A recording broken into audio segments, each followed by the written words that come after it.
If this is your first time listening to Women in the Room, go back and start with episode 1. Things will make a lot more sense. Hi, I'm Andrew Seeger. And I'm Casey Candela. Before we start, we just want you to know we'll be talking about sexual assault in explicit terms, and some people may find it difficult to listen.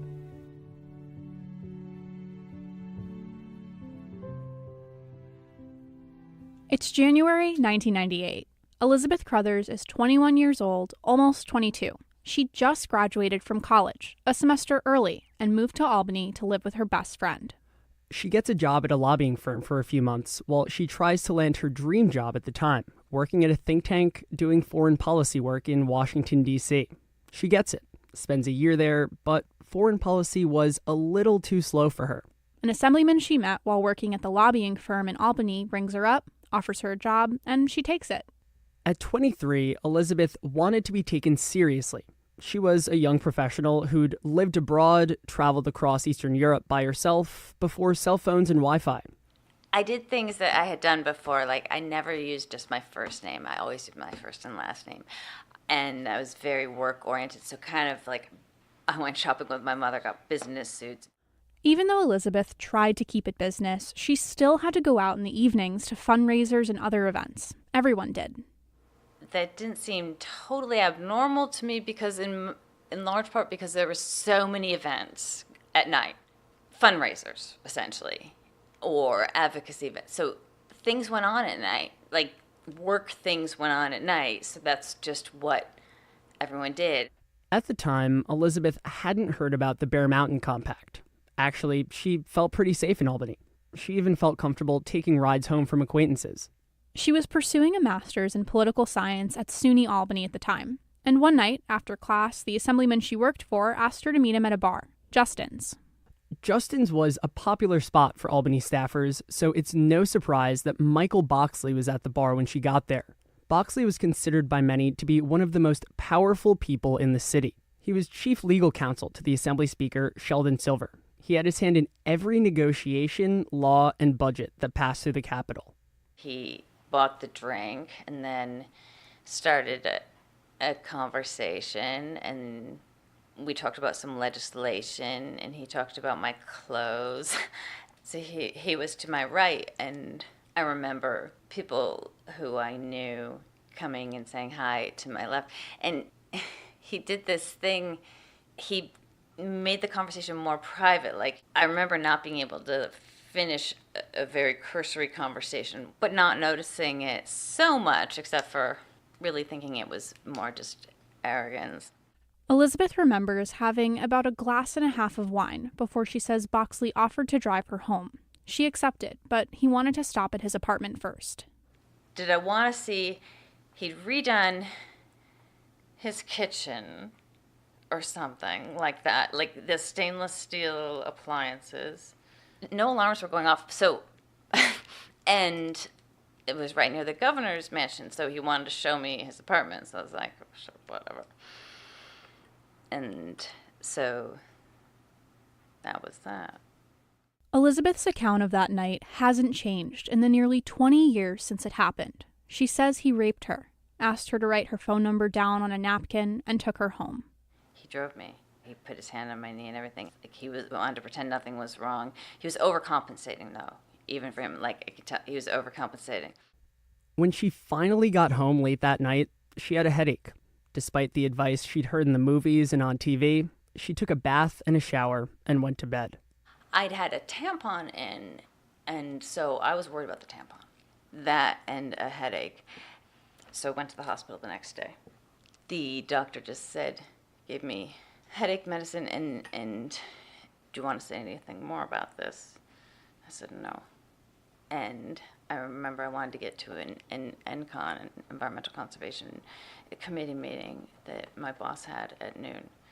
So Elizabeth went to work, sat through her meeting, and tried to do her job as if nothing happened. But she says she was so shaken up, she could barely process everything that was happening around her. She decided she had to tell her boss, Assemblyman Pat Manning, about what happened. Manning took her to meet with Assemblyman John Faso, the Republican minority leader. Because of the way the assembly is structured, Elizabeth was technically on Faso's payroll, even though she worked in Manning's office. It's confusing and it doesn't make a ton of sense. We know. But that's just how it works sometimes. Elizabeth sat down with the minority leader and his legal counsel, who weren't very supportive, at least the way she tells it. They told her she had to report what happened to the assembly, or else they would. While all this was happening, Elizabeth was also trying to make sure she was safe from STDs and an unplanned pregnancy. I went back to the district. I stopped at a Planned Parenthood and got the morning after pill. So that cost $41. And my watch had come off at his house, and I wanted the watch. So I wanted the watch and the $41. The next week, someone from Fasso's office reached out to Elizabeth and gave her the number of a female detective with the Albany police. So I went to the police and talked for a long time to a detective who was very honest and just told me what was going to happen. And if I pursued it, she wasn't trying to discourage me. She was frankly probably being quite honest, just that it was going to be public and drawn out and long. And the way I was feeling then, and for quite a while after, I couldn't imagine doing it. I couldn't imagine it. Elizabeth didn't file charges, and she was even hesitant to put her name down on any of the police forms. She liked her job. She wanted to keep working in Albany, but she also wanted Boxley to be reprimanded for what she says he did.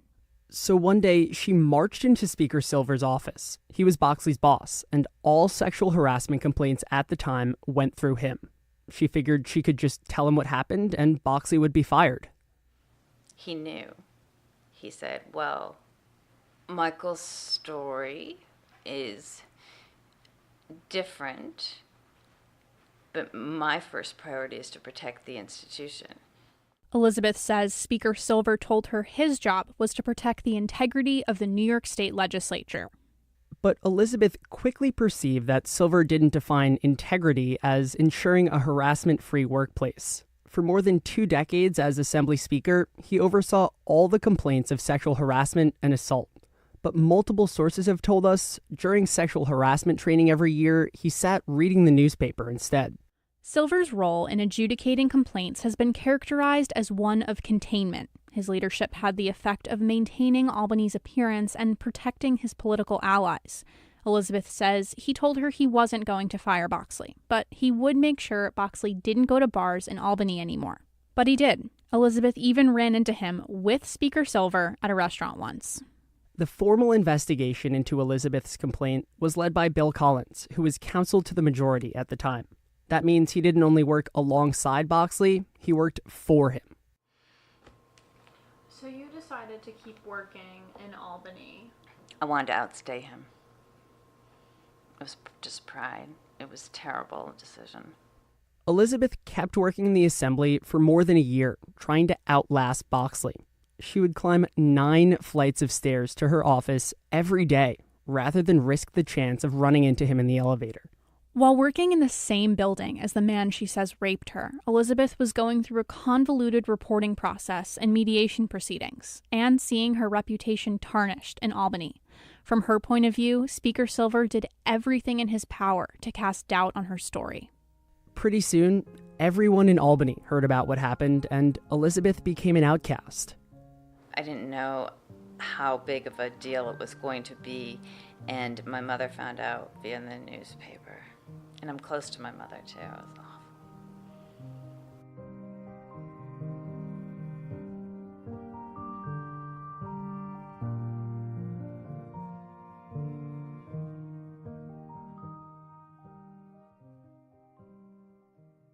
Michael Boxley and I had been friends for a number of years as he had worked in the...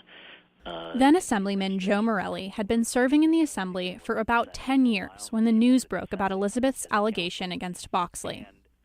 Right after Elizabeth made public her accusations, I was asked sort of offhand by a local reporter what I thought, and I made the mistake, which I regret very much, of saying I don't believe a word of it, partly because, I had heard a different story from Mr. Boxley, and I just, some information was out there that I took at face value, which obviously I should not have done. But I didn't know Elizabeth at the time.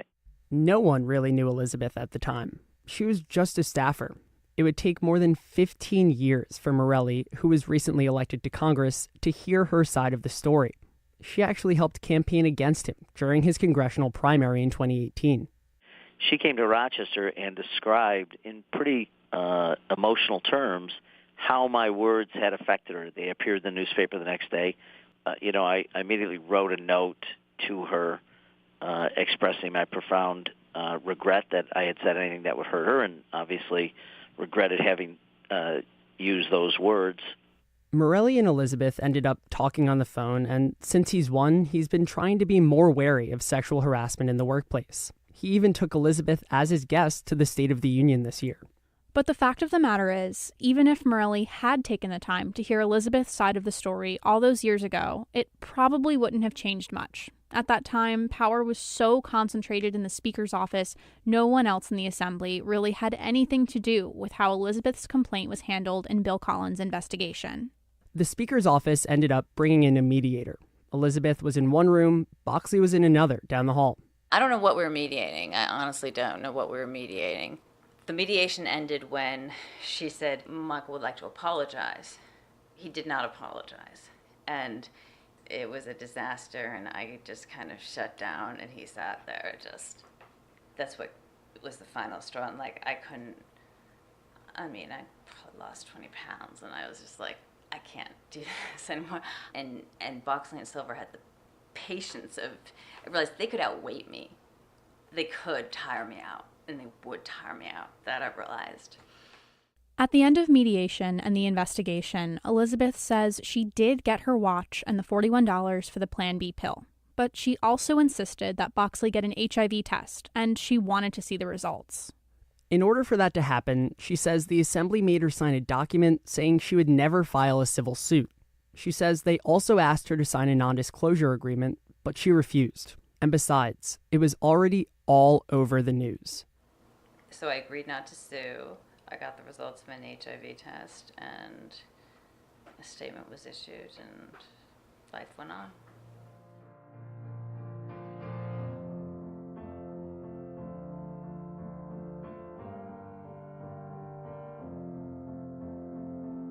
I wish we could tell you that, after Elizabeth, Michael Boxley was never accused of harassing or raping anyone ever again. But unfortunately, he was.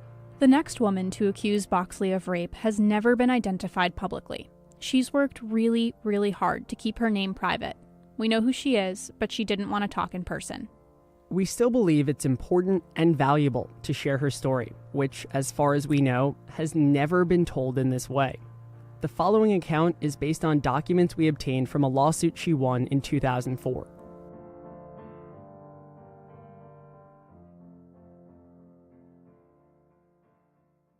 Jane Doe started working in Albany as an intern in 2001.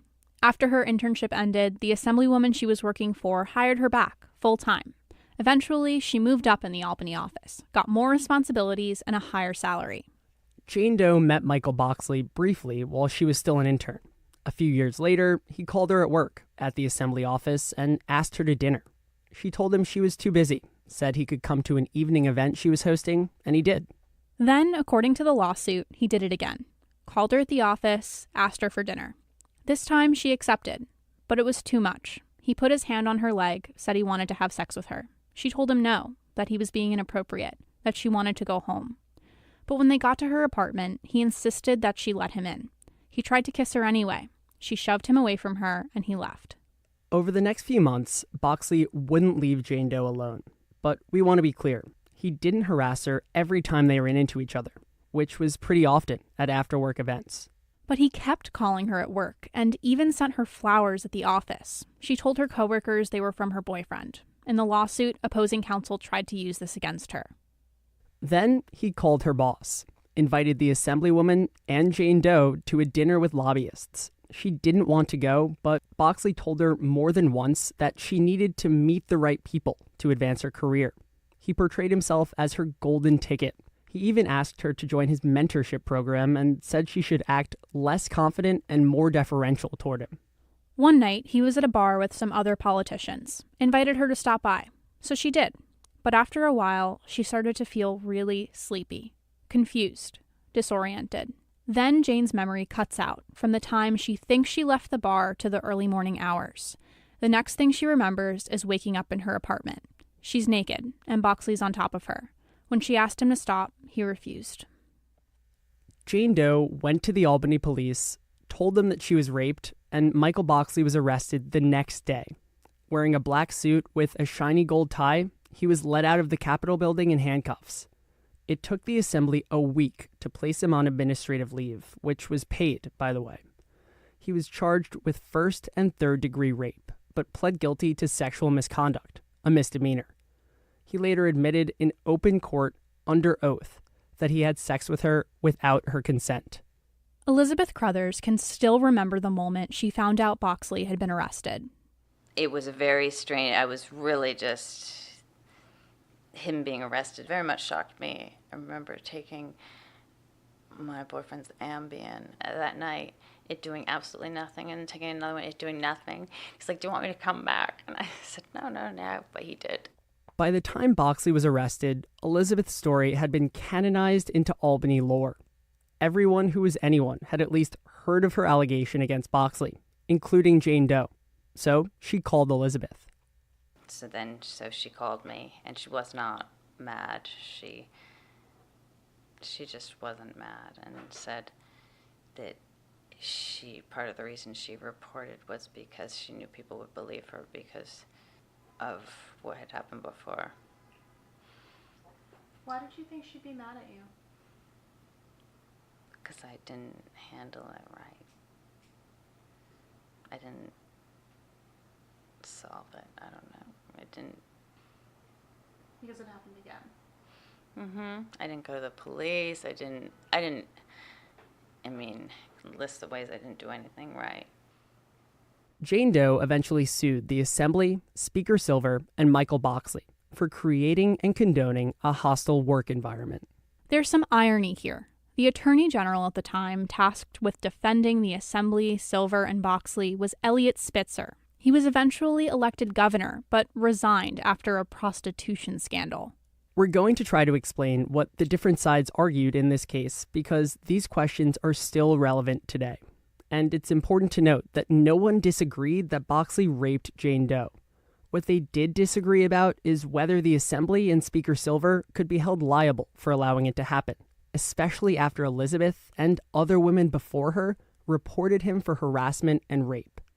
The first question we need to address is whether what happened to Jane Doe qualifies under the law as happening in the workplace.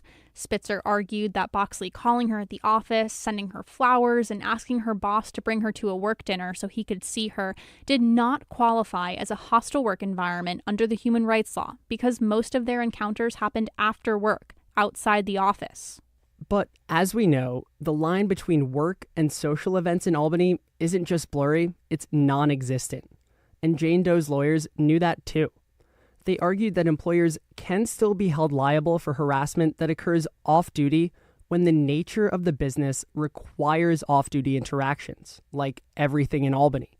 Or when a supervisor, in this case Michael Boxley, uses his authority to compel the victim of harassment to meet outside the office. What happened here fits those exceptions pretty well. Jane Doe accused Boxley of assaulting her after a work-related function that he coerced her to attend. The second question that needs attention is whether the Assembly and Speaker Silver are liable for what happened to Jane Doe. Spitzer tried to argue that Speaker Silver wasn't liable because he wasn't her direct employer. She didn't tell him about the harassment, and he wasn't an active participant in the harassment itself. But just because Jane Doe didn't complain about it doesn't mean Silver couldn't have prevented it. That's what Jane Doe's lawyers argued. Silver knew about Elizabeth Crothers' formal complaint against Boxley and other women before her and did nothing. Silver didn't discipline or reprimand him, even though that's literally his job, according to the Assembly's sexual harassment policy at the time. Jane Doe won the suit. She got more than $500,000, and the Assembly said they'd change their policies and procedures for handling sexual harassment complaints. Did you feel like there was any semblance of justice in how that played out? For you? Was it gratifying in any way? No.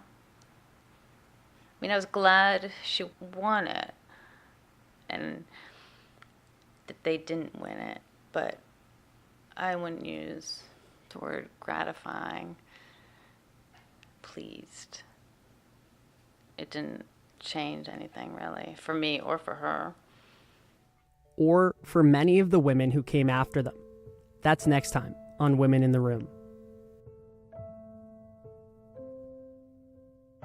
At least a phone call in the morning and one text at night. And if you go to the bathroom at 4 a.m, text me. And he just wouldn't stop. It was interspersed with critiques about my job performance. I felt completely helpless. I felt suicidal. At that point, my physical health had just completely deteriorated.